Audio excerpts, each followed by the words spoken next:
From the moment Derek Harris turned the key and stepped into his dream home, something felt off.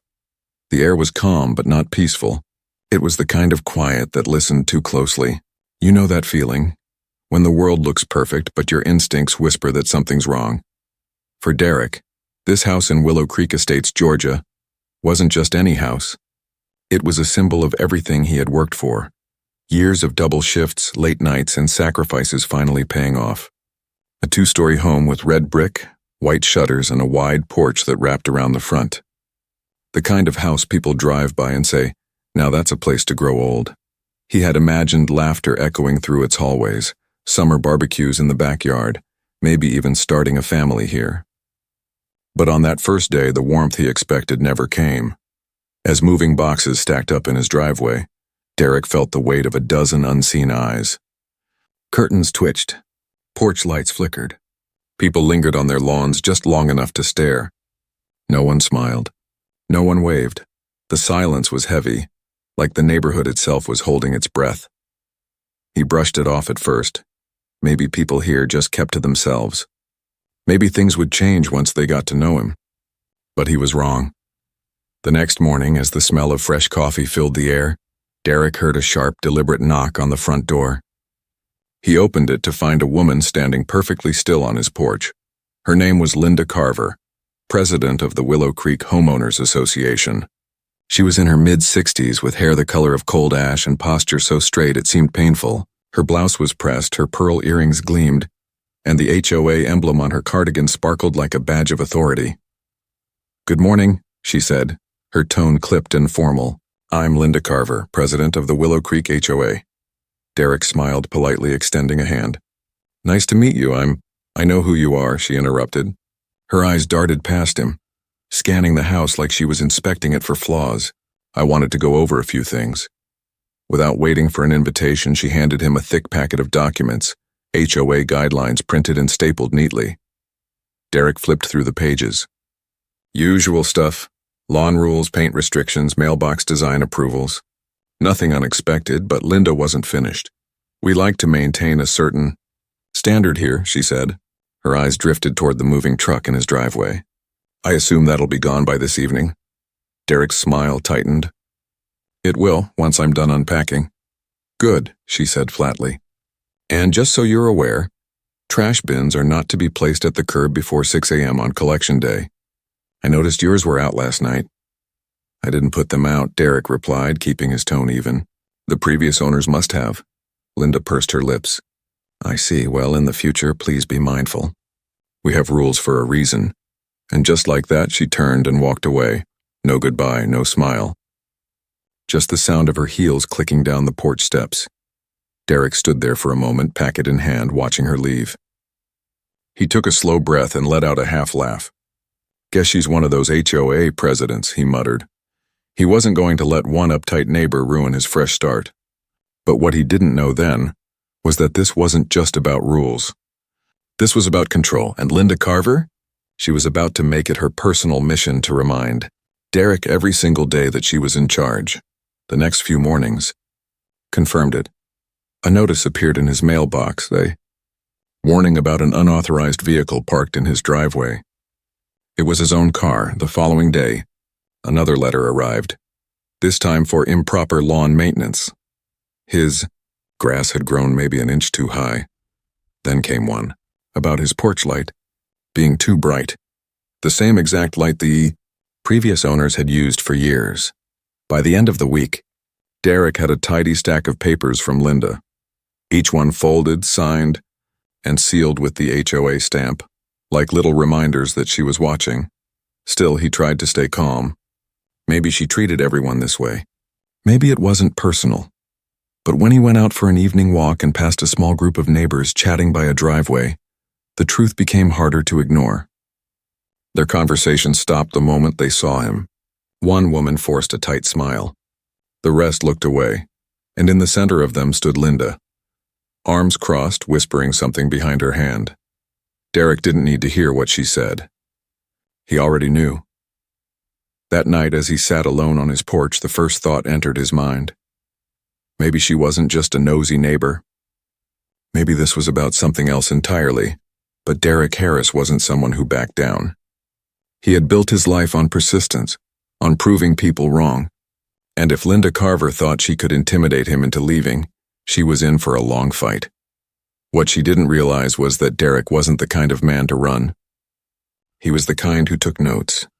The next few days passed in uneasy silence. Derek tried to focus on work, tried to settle in, tried to pretend that maybe things would calm down. But every morning brought something new, a letter, a notice, a rule he had supposedly broken. At first he tossed them in a kitchen drawer. By the end of the second week, that drawer was full. The final straw came one Tuesday morning. A new envelope lay in his mailbox marked with the Willow Creek HOA seal. It read, "Bins must be retrieved within 1 hour of collection. Failure to do so may result in a fine." Derek frowned. He had brought his trash cans in after work, the same time everyone else did. He looked around the neighborhood, rows of houses, neatly lined lawns, and trash bins still sitting by the curb at 9 in the morning. Dozens of them. Yet only his mailbox had a notice. That's when something inside him shifted. Enough was enough. The next morning, Derek got up early and took a slow walk through the neighborhood. He took photos, open lids, overflowing bags, bins still out long after sunrise. He documented everything. Then back inside, he sent a polite email to the HOA board. He attached the pictures and asked calmly why he was the only one receiving violation letters when others clearly weren't following the same rules. No reply. 2 days later, there was another knock on the door. This time, Linda didn't wait for him to answer. She stood at the porch, clipboard in hand, her mouth set in a tight line. "Good morning," Derek said, leaning casually against the doorway. "Didn't expect to see you again so soon." She didn't smile. "This is a formal request," she said, holding out a paper. "We'll need you to submit proof of home ownership." "We've had complaints," Derek blinked. "Complaints?" "Yes. Several residents have expressed concern about unusual activity. Different cars, frequent deliveries. They're worried you may be renting the property in violation of HOA regulations." A short laugh escaped him, dry and humorless. "You're kidding." Her face stayed perfectly still. "I'm not. We take these matters seriously." He stared at her for a moment, jaw tight but voice calm. "First of all, I own this home. Second, I've lived here less than a month. Deliveries are normal when you're moving in. And those cars? Friends helping me unpack." Linda's fingers twitched against her clipboard.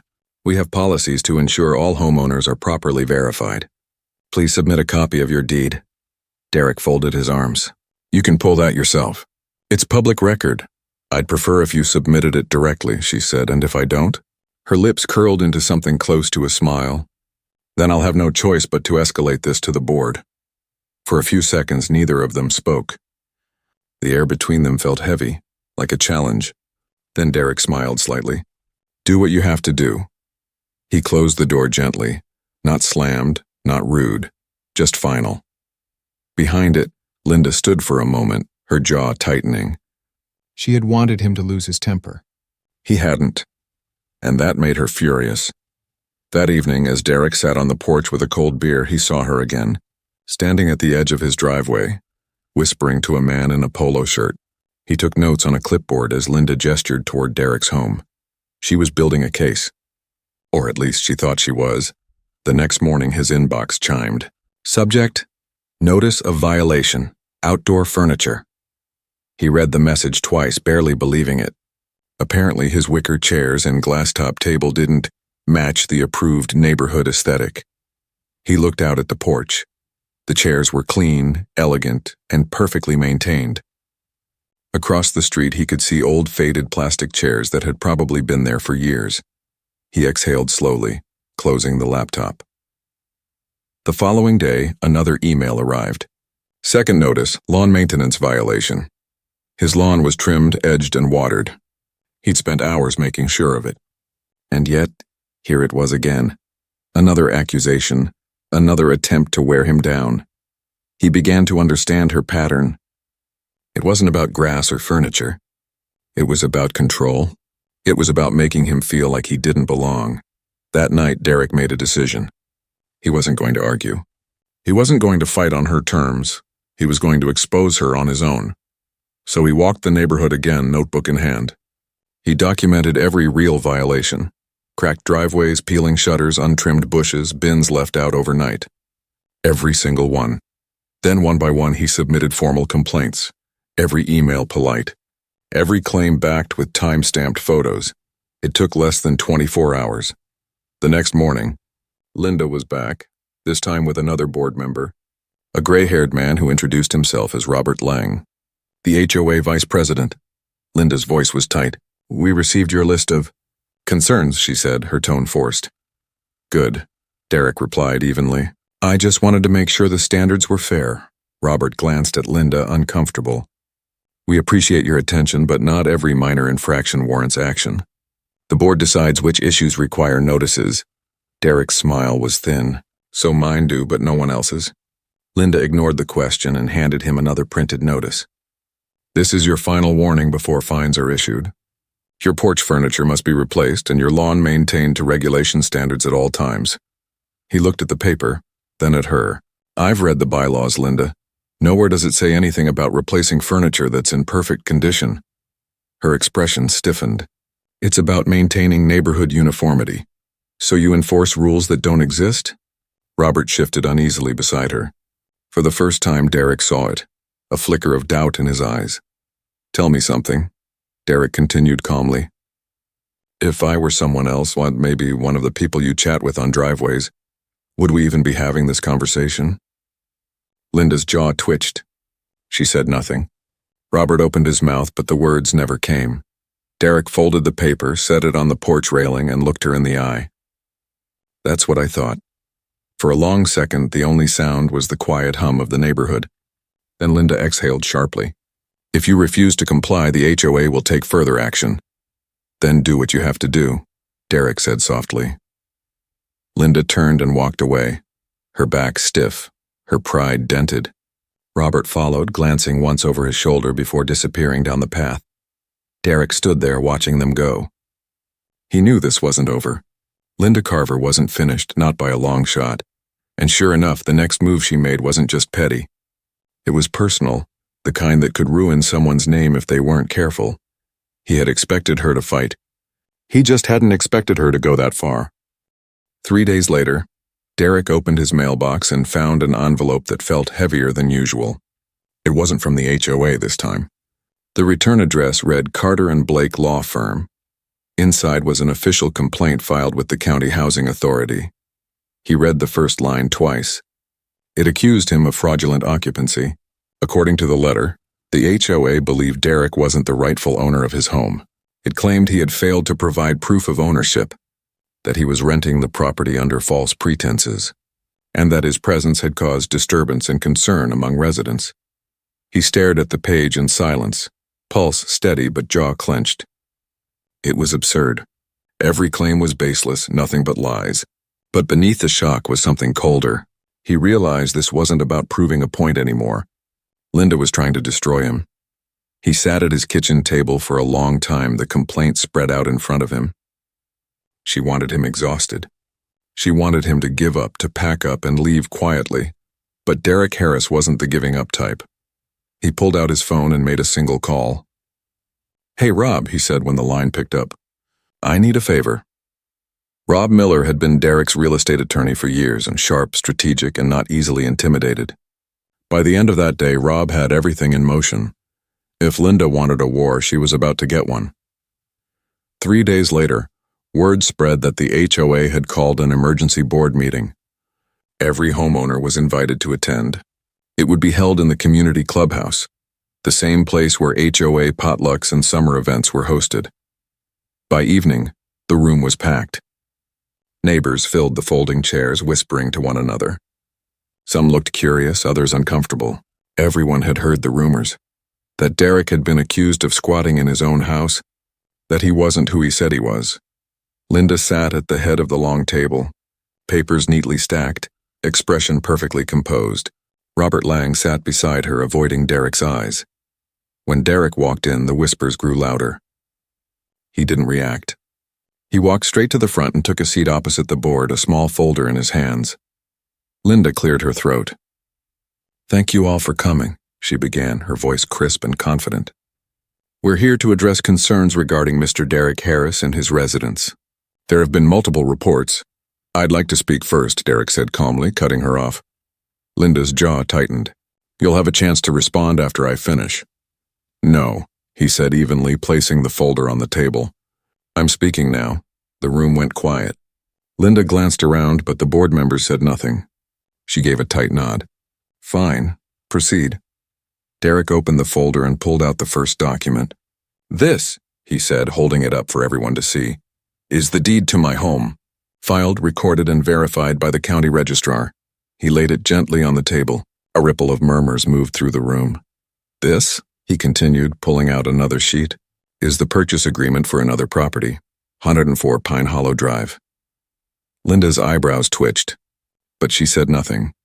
Then Derek lifted the final paper, heavier, thicker, stamped with an official seal. And this, he said, his voice calm but cutting, is the deed to 106 Pine Hollow Drive. He paused. That's your house, Linda. The room froze. The silence was electric. For the first time, Linda's composure cracked. Her lips parted slightly, but no sound came out. Derek leaned forward. That foreclosure you ignored last month? The property sale you didn't bother to check on? I bought it, legally, in cash. Gasps rippled through the room. Several neighbors turned to look at Linda, whose face had drained of color.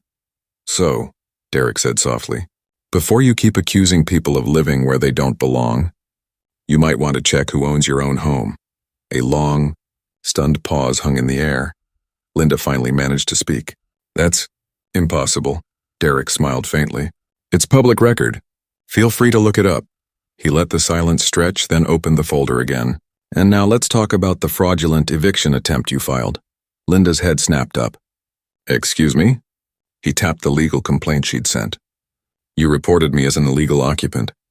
You claimed I had no right to live in my own home. I'm giving you a chance to explain why. Her hands clenched together. As I stated in my report, several residents raised concerns. Who? Derek asked. I'm not at liberty to disclose. No names, no proof, he interrupted. Interesting, because I spoke to several neighbors this week. None of them remember filing any complaints. The murmurs grew louder. People shifted in their seats. A few of them looked at Linda with something close to suspicion. He continued, his tone calm but sharp. You accused me of violating HOA policies, yet I've documented over a dozen violations around this neighborhood that have gone completely ignored. Overgrown lawns, broken fences, trash bins left out for days. Nothing was done. Until me. He pulled out printed photos, setting them down one by one. Seems like the rules only apply when you feel like enforcing them. Robert rubbed a hand over his face, clearly uncomfortable. One of the other board members whispered, He's got a point. Linda tried to recover her poise. Mr. Harris, you're being dramatic. The HOA operates within its legal rights. This was never about rules, Derek said. His voice was low but steady. It was about you deciding who belongs here and who doesn't.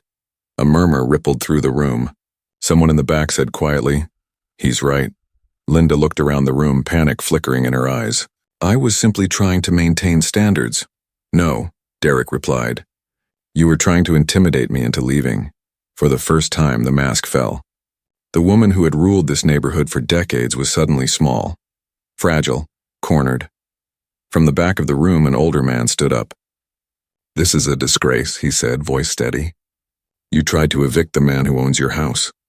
Laughter broke through the tension, low at first, then spreading like a wave. Even Robert couldn't hide a faint, uneasy smile. Derek leaned back slightly, watching Linda. I suggest you stop sending me notices. Linda, you've got bigger problems to deal with. She opened her mouth, but before she could speak, he pulled out one final document and placed it on the table. And just so we're clear, he said, you're also behind on your HOA dues, about $3,000 in unpaid fines.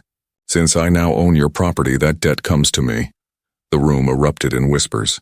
Robert looked stunned. Is that true? Linda didn't answer. Her hands shook. Derek stood slowly. I'll expect payment soon. Wouldn't want you violating your own rules, right? A few people laughed softly. Linda's face flushed deep red. This meeting is adjourned, she snapped, shoving her papers into a folder and storming out. Her heels clacked against the tile until the door slammed behind her. No one followed. The room was quiet for a moment. then filled with murmurs, whispers, disbelief. For the first time since moving in, Derek felt the weight lift off his chest. He had won. But deep down, he knew it wasn't over.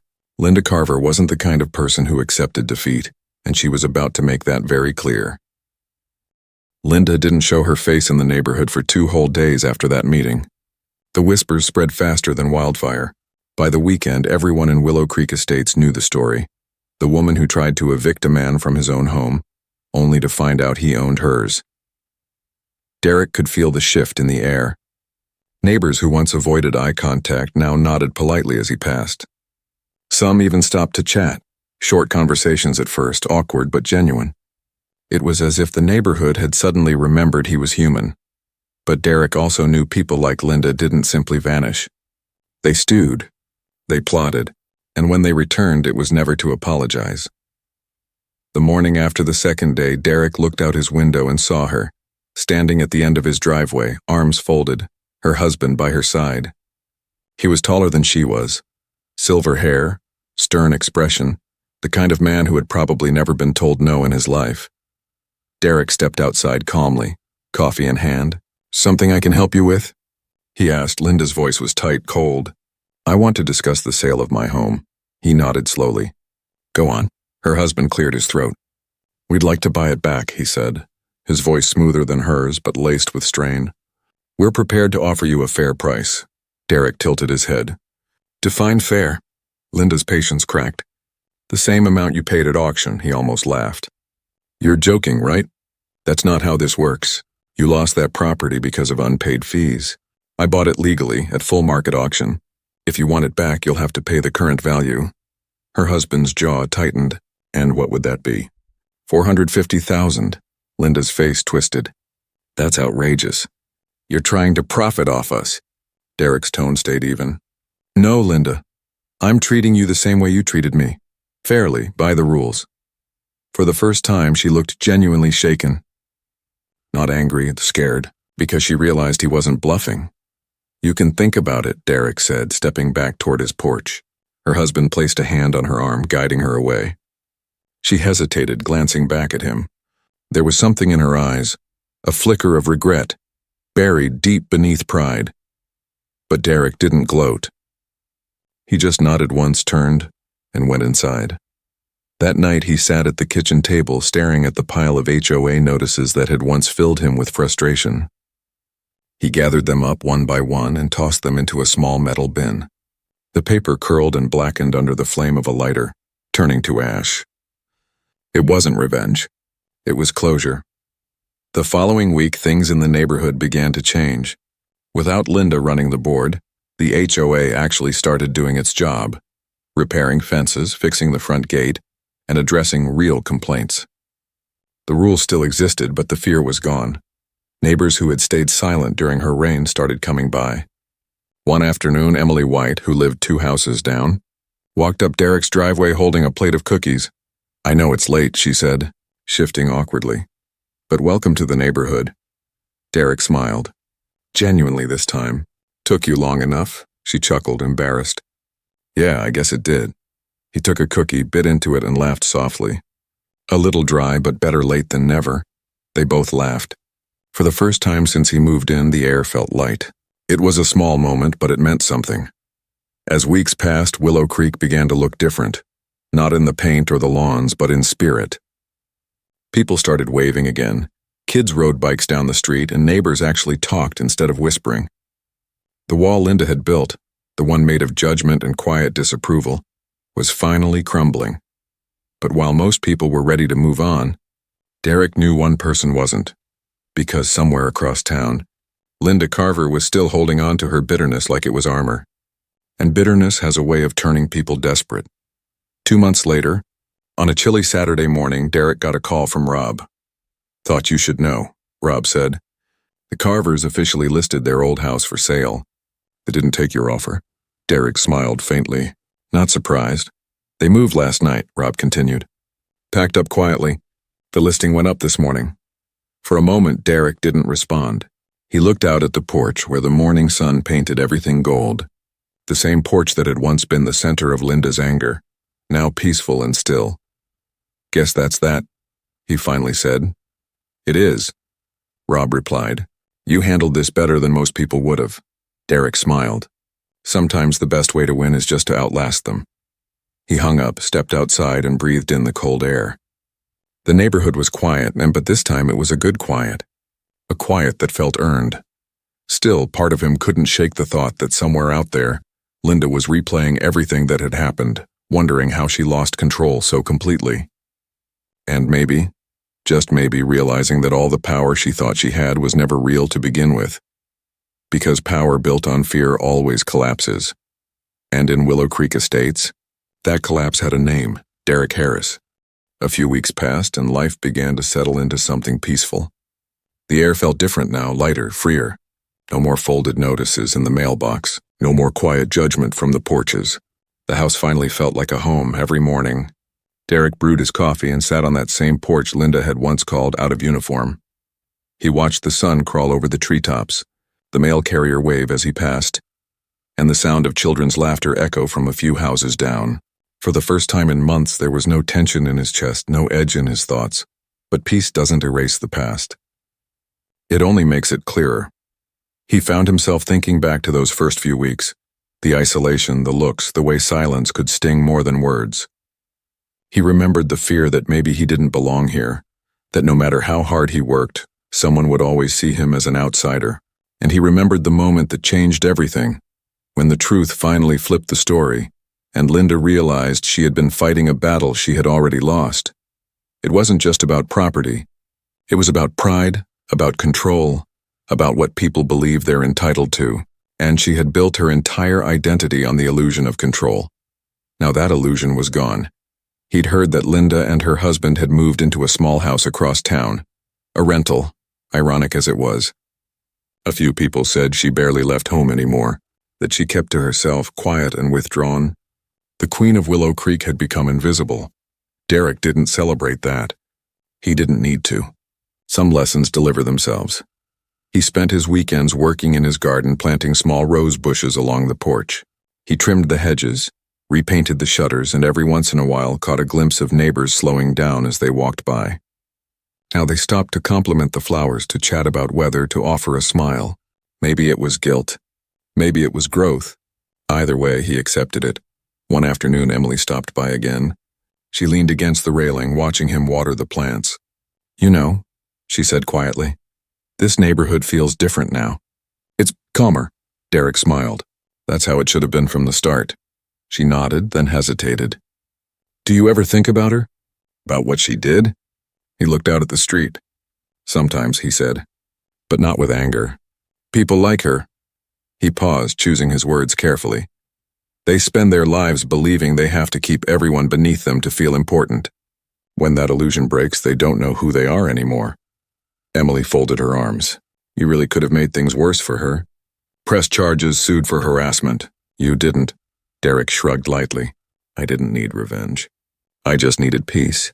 The truth did the rest." She smiled faintly. "You're a better person than most of us." He gave a small laugh. "Maybe. Or maybe I just learned that dignity costs less than pride and pays more in the end." They stood there in comfortable silence as the sun dipped lower, painting the street in gold. That night, Derek sat alone under the porch light, the same light Linda had once called too bright. He smiled to himself. Maybe it was bright, but it illuminated what needed to be seen. Some people spend their whole lives trying to control others, through rules, titles, or fear. They think power means having the last word or the loudest voice.